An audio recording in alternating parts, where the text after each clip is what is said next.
جو خنزیر ہے وہ بھی دعا کرتا ہے یا اللہ تیرا شکر ہے، تیری تعریف بیان کرتا ہوں کہ تو نے مجھے خنزیر تو بنایا، بے نمازی نہیں بنایا، تو نے مجھے بے نمازی نہیں بنایا۔ بے نمازی کی وجہ سے رحمتیں رک جاتی ہیں، برکتیں رک جاتی ہیں، گھر کے اندر نفرتیں پیدا ہو جاتی ہیں۔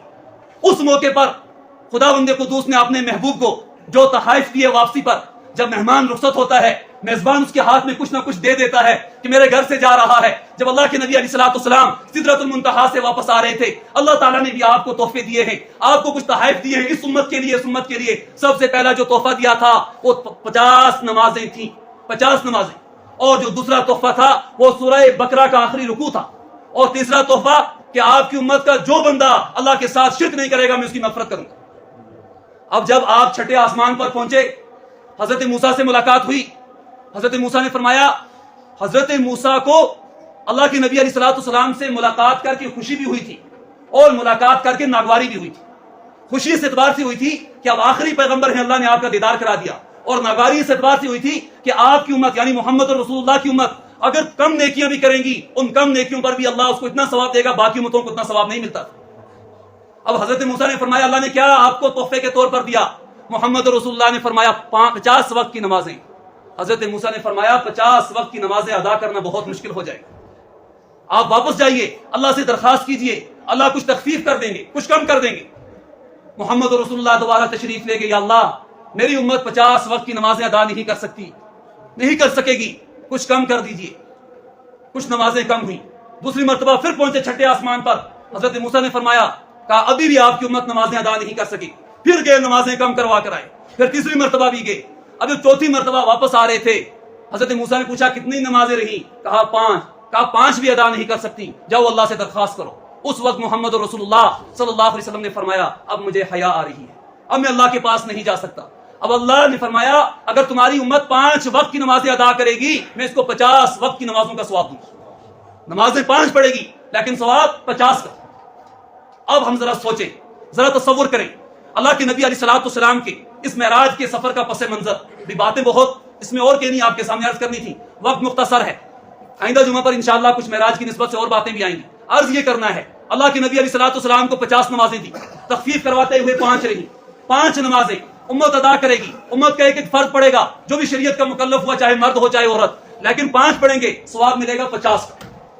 لیکن ہم سوچیں کہ اللہ کے نبی علیہ الصلوۃ والسلام خداوند قدوس کے سامنے بیٹھ کر جو اللہ کی خدمت میں تحائف پیش کیے، اللہ نے آپ پر کوئی تحائف آپ کو دیے، اس وقت اللہ کے نبی علیہ الصلوۃ والسلام اپنی امت کے نیک بندوں پر سلام تھی، پھر امت کے وہ بندے، امت کے وہ لوگ جو اللہ کے نبی علیہ الصلوۃ والسلام کی سنتوں کے خلاف اور شرعی احکامات کو ترک کر کے اپنی زندگیاں گزار رہے ہیں، ان کے لیے بھی اپنے رب حقیقی سے انعام اور تحفے کے طور پر درخواست کی۔ لیکن اس وقت امت اور خود ہم اپنے بارے میں سوچیں، اپنا محاسبہ کریں، اپنے گریبان میں جھانکیں، کیا ہمارے گھر میں رہنے والے سب 5 وقت کی نمازیں پڑھتے ہیں یا نہیں پڑھتے؟ کیا اللہ کے نبی علیہ الصلوۃ والسلام جو یہ تحفہ لے کر آئے تھے معراج کا، سب چیزیں اللہ کے نبی کو عرش پر ملی تھی لیکن نماز فرش پر ملی تھی؟ یہ ایسا تحفہ ہے، یہ معراج کا تحفہ ہے، اور یہ 5 نمازیں ادا کرنے والے کو 50 کا ثواب ملتا ہے۔ اب ہمیں غور یہ کرنا ہے کیا ہماری زندگیاں جب سے ہم شریعت کے مکلف ہوئے ہیں، ہماری عمر 15 سال ہوئی ہے، اب آگے بڑھ کر کوئی 60 سال، کوئی 70 سال، کوئی 30-35 سال ہو گیا، کیا ہماری زندگی کی سب نمازیں ادا ہوئی ہیں یا نہیں ہوئی؟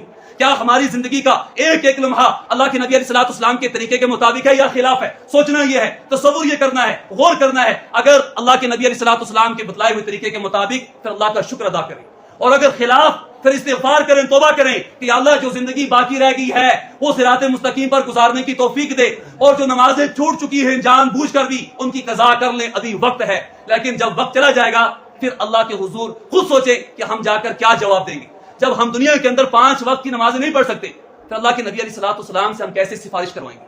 پھر اللہ کے نبی علیہ الصلوۃ والسلام کا حوض کوثر کے وقت ہم کیسے دیدار کریں گے؟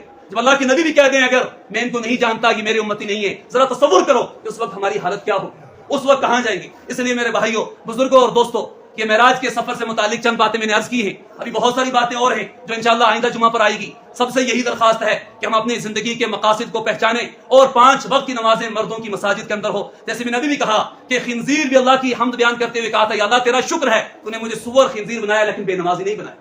اس لیے خود سوچ لیں کیسا جانور جس کو سب سے گرا ہوا سمجھا جاتا ہے، نجس ناپاک، وہ جانور بھی اللہ کی حمد بیان کرتے ہوئے کہتا ہے بے نمازی نہیں بنایا۔ اس لیے اللہ سے دعائیں کرتے رہیں جو نمازیں چھوٹ گئی ہیں ان کی قضا کر لیں. آگے جو اللہ نے زندگی دے رکھی ہے 5 وقت کی نمازیں مساجد میں ادا کرنے کی کوشش کریں, اور گھروں میں بھی ماؤں بہنوں کو بھی تاکید کریں, ان کو سمجھائیں ایک نماز چھوڑنے کا کتنا گناہ ہوگا, اور شریعت کا مکلف ہونے کے بعد یہ چیزیں معاف ہونے والی نہیں ہیں. اللہ تعالیٰ مجھے بھی اور آپ سب حضرات کو بھی ان باتوں پر عمل کرنے کی توفیق نصیب فرمائے.